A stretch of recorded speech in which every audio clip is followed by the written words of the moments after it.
Makam dan Sejarah Maulana Syekh Muhammad Arsyad bin Abdullah Al-Banjari Datu Kalampayan Martapura. Yang disebut Datu Kalampayan tidak lain adalah Maulana Syekh Muhammad Arsyad bin Abdullah Al-Banjari. Lahir 15 Safar 1122 Hijriah bertepatan dengan tanggal 19 Maret tahun 1710 Masehi di Desa Lokgabang. Dan wafat di dalam pagar 6 Syawal 1227 Hijriah bertepatan dengan tanggal 13 Oktober tahun 1812 Hijriah dalam usia 105 tahun dan dimakamkan di kampung tersebut, yaitu Desa Kelampayan, Martapura sekitar 56 km dari Banjarmasin. Maulana Syekh Muhammad Arsyad adalah seorang ulama yang sangat berpengaruh dan mempunyai peranan penting dalam sejarah pengembangan syiar agama Islam, khususnya di bumi Kalimantan. Seorang yang sangat gigih mempertahankan dan mengembangkan faham Ahlus Sunnah wal Jamaah dengan faham Asy'ariyah untuk ilmu tauhid, dan mazhab Imam Syafi'i untuk bidang ilmu fikih. Beliau juga seorang mufti penasehat agama pada Kesultanan Banjar, dan juga seorang penulis yang produktif. Maulana Syekh Muhammad Arsyad ketika kecilnya bernama Muhammad Jafar, adalah anak tertua dari 5 bersaudara hasil perkawinan Abdullah dengan Siti Aminah. Adapun anak Abdullah dengan Siti Aminah adalah 1. Haji Muhammad Aryat, 2. Haji Zainal Abidin, 3. Abidin, 4. Diang Panangah, 5. Normin. Sejak kecil, tepatnya pada umur sekitar 7 tahun Muhammad Arsyad kecil sudah fasih dalam membaca Al-Quran. Bakat tulis-menulis juga sudah mulai nampak terlihat padanya kala itu. Karena itu beliau dipelihara dan dikumpulkan oleh Sultan bersama dengan anak-anak dan cucu-cucu keluarga kerajaan.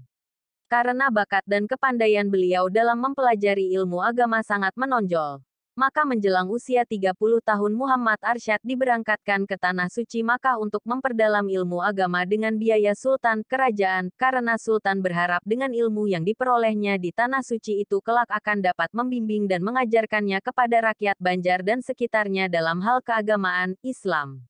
Di Tanah Suci Makkah dan Madinah beliau belajar kepada para ulama yang terkenal, antara lain 1.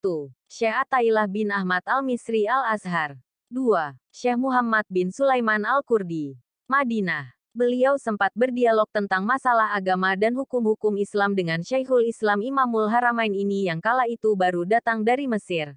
Beliau ini yaitu Syekh Muhammad Sulaiman Al-Kurdi adalah pengarang kitab Hawasyil Madaniyah. 3. Syekh Muhammad bin Abdul Karim As-Samani Al-Madani. Dalam bidang ilmu tasawuf yang akhirnya beliau mendapat ijazah dengan kedudukan Khalifah Wakil. 4. Syekh Ahmad bin Abdul Munim Ad-Damanhuri. 5. Syekh Said Abul Faid Muhammad Murtada Az-Zabidi. 6. Syekh Hasan bin Ahmad Akisi Al-Yamani.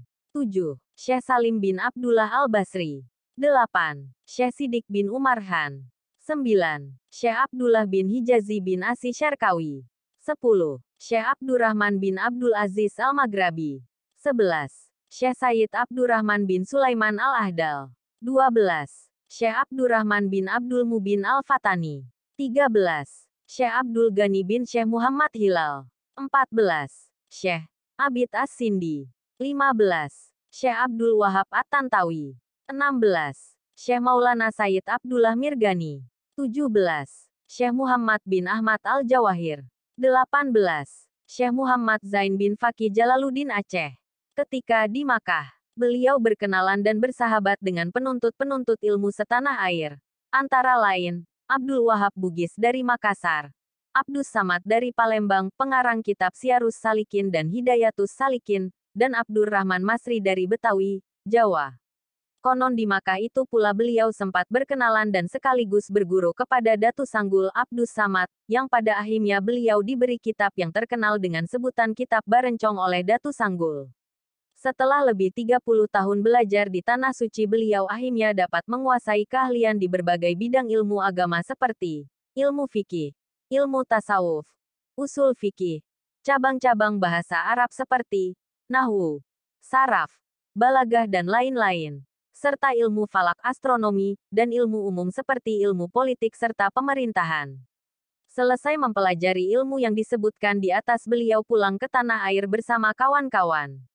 Sebenarnya beliau dan kawan-kawan tidak ingin pulang ke tanah air tetapi ingin melanjutkan belajar ke Mesir, namun maksud tersebut terpaksa dibatalkan karena Syekh Sulaiman Al-Kurdi menyatakan bahwa ilmu mereka sudah cukup dalam dan luas. Lebih penting pulang ke tanah air untuk memberi pelajaran dan membimbing masyarakat di daerah masing-masing.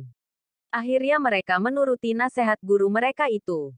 Setiba di tanah Betawi, Jakarta, Muhammad Arsyad dan kawan-kawan disambut oleh para ulama dan orang banyak dengan gembira.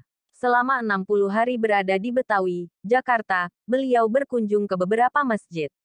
Berkat beberapa karamah keahlian yang beliau miliki, beliau dapat membetulkan arah kiblat masjid yang kurang tepat.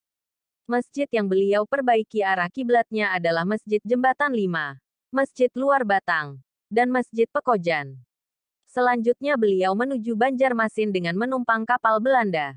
Sesampai di tengah Laut Jawa, kapten kapal bertanya, "Ya, Tuan Haji Besar, berapakah kedalaman Laut Jawa ini?" Kata kapten kapal, "Haji Besar adalah gelar kehormatan bagi Tuan Guru yang menuntut ilmu di Tanah Suci Makkah."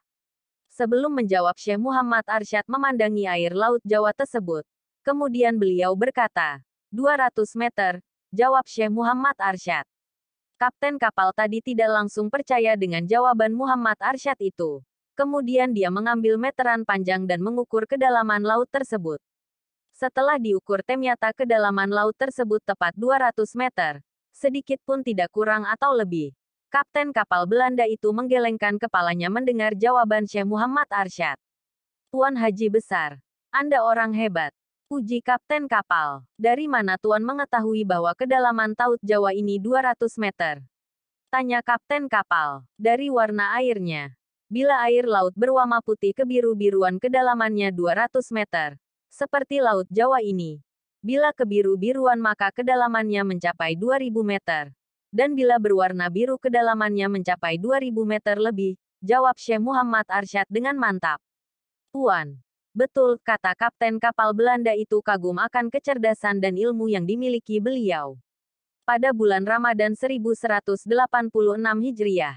1773 Masehi, sampailah beliau di Tanah Banjar. Kedatangan beliau disambut meriah oleh kerajaan beserta seluruh rakyat. Agar Muhammad Arsyad leluasa mengembangkan ilmu yang telah diperolehnya. Oleh Sultan Tahmidullah II beliau diberi sebidang tanah belukar di luar kota Martapura. Tepat di tepi sungai menuju Banjarmasin. Tanah belukar itu dijadikan perkampungan tempat tinggal dan di tempat ini pula beliau dapat mengajarkan ilmu-ilmu yang telah didapatnya dengan membuka pengajian-pengajian. Di samping mengajar beliau juga seorang pengarang yang produktif. Beliau banyak mengarang kitab-kitab agama untuk bahan pelajaran bagi para penuntut ilmu. Seperti 1. Sabilal Muhtadin, berisi tentang fikih. 2. Risalah Usuluddin, kitab tauhid bahasa Melayu tulisan Arab. Ditulis pada tahun 1188 Hijriah. 3. Tufatur Ragibin, berisi tentang tauhid. Ditulis pada tahun 1188 Hijriah. 4. Kanzul Marifah, berisi tentang ilmu tasawuf. 5. Luqtatul Ajlan, kitab khusus membahas fikih tentang perempuan. 6. Kitab Faraid, berisi tentang tata cara pembagian waris. 7. Al-Qaulul Muhtasar, berisi tentang Imam Mandi, ditulis pada tahun 1196 Hijriah. 8. Kitab Ilmu Falak, berisi tentang astronomi. 9. Fatwa Sulaiman Kurdi, berisi tentang fatwa-fatwa guru beliau Sulaiman Kurdi. 10. Kitabun Nikah, berisi tentang tata cara perkawinan dalam syariat Islam.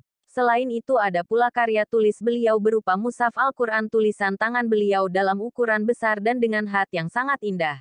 Dan sampai sekarang masih dapat dilihat di Museum Nasional Banjarbaru, Kalimantan Selatan. Kitab-kitab beliau tersebut sampai sekarang masih dijadikan bahan kajian dan pelajaran. Bahkan sebagai bahan pegangan dalam melaksanakan ibadat. Terutama kitab Sabilal Muhtadin. Kitab Sabilal Muhtadin ini tersiar luas di Asia Tenggara bahkan sampai ke Makkah dan Mesir. Dan ini merupakan salah satu karamah kemuliaan beliau. Maulana Syekh Muhammad Arsyad Al-Banjari mempunyai 11 orang istri. Dan mempunyai 30 orang anak. Istri-istri beliau adalah 1. Tuan Bajut, 2 anak.